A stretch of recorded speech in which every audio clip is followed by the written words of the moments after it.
everyone. So today we are going to talk about something a little different. This doesn't have anything to do with hair, nothing beauty. Really, it's more spirituality. So this is a highly requested video, and I wanted to get on and talk about it today. Finally, I know some people have been waiting a while. First things first, my hair. Second day hair using hairdo and Uncle Funky's daughter. I have determined that Uncle Funky's daughter is a good gel, and I love it, especially in winter. But in summer, especially when it's really humid, I am not feeling it too much because it just takes forever to dry, and it just aggravates me, and it can get a little sticky before it dries. And even on my roots, like if I lay down on my yoga mat or doing something, it just makes me feel like, it makes me just feel sticky. I might try Kinky Curly again. I haven't used that in a couple years, but I think that I may try that again. Maybe it's a little less sticky than this one, so we'll see about that. If you have any other questions about my hair, you can also always leave those in the comments. I mean, this is primarily a hair channel, so feel free to ask about it. Okay, cool. Okie doke. Okay, let's get to the topic at hand. So today we are going to be talking about crystal energy, crystal work, things like that, of that spiritual nature. And I was kind of putting off this video. I asked everyone if they wanted to do it. I haven't been talking about it on my YouTube channel. I have talked about it several times. My dog is saying hello to me. Hi, baby. I have talked about it several times, like on my social media or even on my blog, but I was kind of hesitant to talk about it on YouTube for a couple of reasons. First one, I want to make it very clear that I do not consider myself a crystal expert. I have been using crystals and collecting them since I was in middle school, but I haven't taken any courses or things like that. So everything that I know is from books that I've read, things, that I have collected over the years, but I have my own, spiritual advisors or resources that I look to when I want to know more about something. So that's number one. Number two is that, so I'm not dumb. Like, I know that crystal energy isn't something that everyone believes in, and that's totally fine.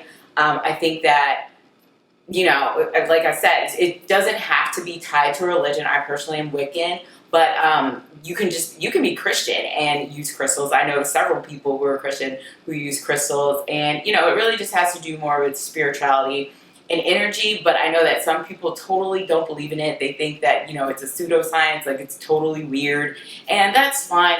But I will say, like I said, this was requested of me, and this is something that's really personal and near and dear to me. So I just want to ask everyone to please be respectful, and if you are not into it, I am putting links to some of my other playlists right there in the details, so you can check out some of my other videos if you're new to the channel. I know lately I've only done like a couple of tutorials like in the last few months, and I know that a lot of people love tutorials, so maybe you would like to check out my tutorial playlist or something else, or just skip the video. It's fine. It's totally fine. I'm not going to be offended, but yeah, just please be respectful.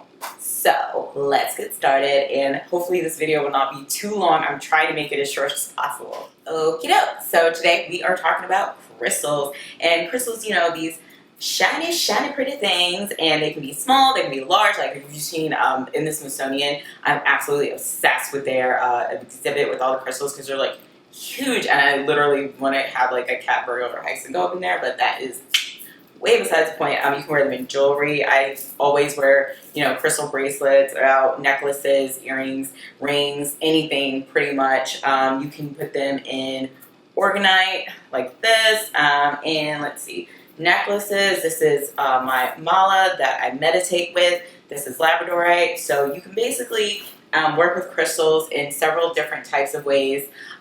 What I do anytime I get a new crystal, so it's very important to cleanse your crystal when you first get one, like if you go to the store, because you don't know who's been touching it or anything like that. So if someone has not already devoted or intended a crystal for me, I always come home and cleanse and charge it. You can cleanse crystals in a few different ways. You can use sage, like a smudge stick, and smudge it out, and then, or you can use selenite, which is what I usually use. Usually, anytime I get a new crystal, I stick it on my selenite for like overnight or a day or something before I intend it to myself. And basically, an intention or a devotion is what are you feeling? Like, what do you need at that moment? And you can get different crystals for different things. Like if you need love in your life, or you want confidence, or let's say you have a job interview, there are different things that you can use crystals for. So for instance, I know I actually just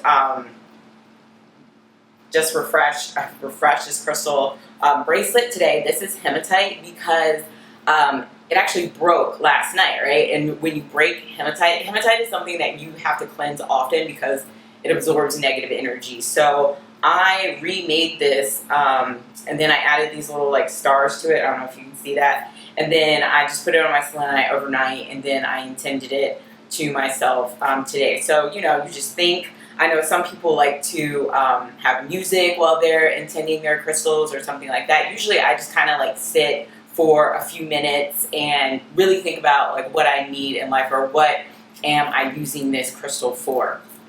So how do you know what crystal you're supposed to use? I got books, right? So this is a crystal Bible, and this is like volume 2, and I know that there are way more. This is what I'm talking about when I say like I mean, you can't memorize all these crystals, and these all say what crystals, what the crystal is for. Like for instance, let's see, for healing. So this is a Tanzine auric quartz that they're talking about right here. So it says beneficial for metabolism, migraine, mineral assimilation, insomnia, etc., etc. So this will go over everything.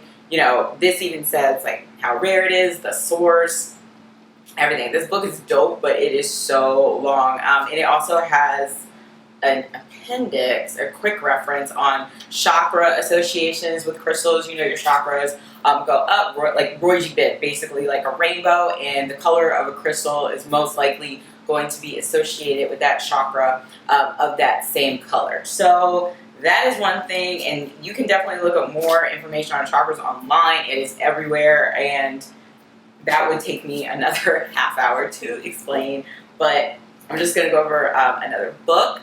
This is actually one of my favorites, and it is a book of crystal spells, and it's for stones, crystals, minerals, and even like ways you can use sand. I'm going to put all the links to these in the details so you guys can have them. And so like for instance, it'll say what is a good stone choice for the bedroom, and it has like moonstone for calming and intuition. I personally actually sleep with a milky like white moonstone every night right by my bed, just because I feel like it calms me down and it helps me go to sleep. I'm one of those people that their mind is always like racing and trying to figure out what they have to do for work the next day, and I feel like it just calms me down. Yeah, so then it has lots of different spells. It teaches you how to cleanse your crystals. That's actually one of the first things you can do. At the very beginning, it talks about that. It talks about numerology, stones by numbers, crystal grids. I actually do not have a crystal grid, but I know how to make one in a circle. But it's just a lot of information. So I recommend getting a book. Well, if you like the whole books. I personally love, you know, sitting down with a good book, but if there are so many resources online, if you just Google like crystal energy, so much stuff will pop up. It's a little bit ridiculous. Another book that I love is Cunningham's Encyclopedia of Crystal, Gem, and Metal Magic. And Scott Cunningham writes a lot of Wiccan books too, so I have a few of his other books. But this is really good, and it also shows like the different types of crystals, how they look in the middle, and it really just breaks it down by each one. It's like the metals, even salt, mother of pearl, magical uses. It says like when not to use crystals. So citrine is, like I just said, so citrine is a projective crystal, and you can wear it at night to remove fear. I think that citrine is really good, like if you have a job interview, because it'll give you like kind of like a boost of confidence and a boost of energy as well. Let's see, grounding. This is specularite, which is also used for grounding. It's a type of hematite. I usually have this on my yoga mat every time I do yoga to keep me grounded.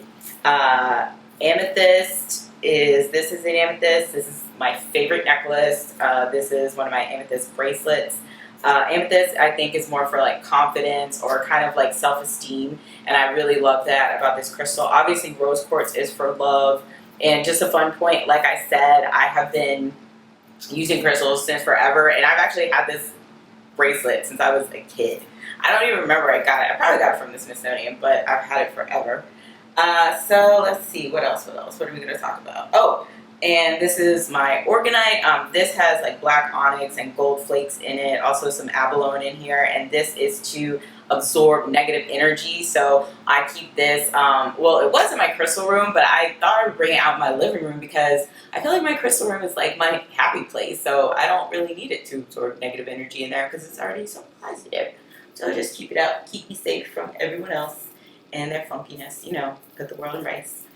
Let's see, you can meditate with your crystals. I know if you are, you know, wanting to do something like a meditation that is dedicated to a loved one, or perhaps to open up yourself to find love, you can hold rose quartz in your hand while you're meditating. I like to use a labradorite. Basically, it's a mala, so you say your chant in your head. You don't actually have to chant, but you can say it out loud, you can say it in your mind, and then you just move your fingers. So you're counting, basically counting the beads, knowing when you are done with your meditation. And I actually got this mala from Mantra and Mala, and it comes with this card. It says like labradorite is for strength, I am powerful, I am intuitive, I am determined. And you say the mantra 108 times.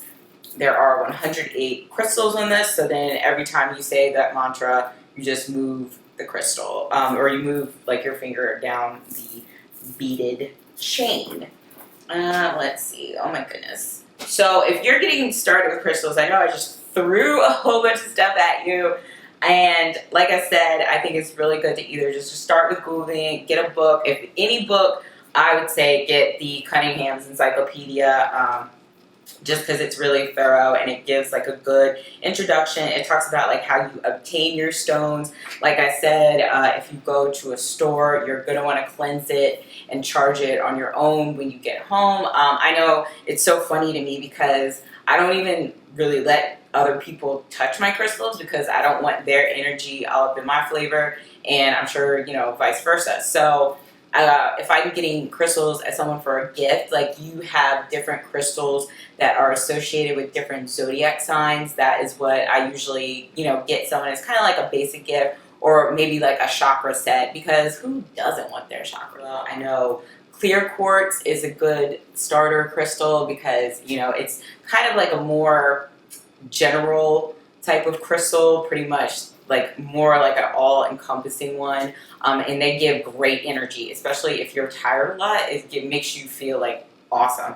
But yeah, that is just like a really quick overview. I really hope that this wasn't that long. Like I said, you can meditate with them, use them in your yoga practice, wear them as jewelry, just collect the tumbled stones. I have a little abalone shell that is filled with tumbled stones that I have that I kind of will charge under the moonlight, especially if there is a full moon. I put them on my windowsill to kind of like give them some energy, because I don't really use those ones for anything specific. If I need it for something specific, then I pull that crystal out. But if they're just sitting there like chilling, I kind of just like put them under the moonlight together. I know, so green aventurine is a good crystal for luck that people use a lot. I think they nicknamed it the gambler stone. So if you like to gamble, you may want to get one. I'm not a huge gambler, but I do usually kind of cleanse and charge my crystals during like sports seasons, and I don't know, it's kind of funny. But anyways, that is pretty much all I got right now. If you have questions, I will try to answer them to the best of my ability. I might have to point you in another resource because, like I said, I do not know everything.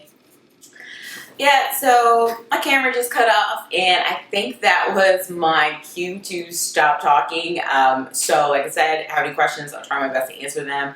or if you are already into crystals and already working with them, let me know what some of your favorites are. I'm always interested in that. I know my favorites are like amethyst and labradorite. Those are pretty much my two favorites in hematite. So yeah, just let me know and leave them in the comments. And thank you so much for watching. I really appreciate you all for asking me to share this for you and letting me open up about this. I think that sometimes when you're talking about spirituality, it's really hard to express yourself because, you know, some people just don't get it, and some people are just so intolerant to things that they don't believe in. So I really appreciate you all creating a space for me to be able to talk about this and talk about something that is important to me. So I want to say thank you. And that's it. I will talk to you later and have a beautiful day. All right, bye y'all.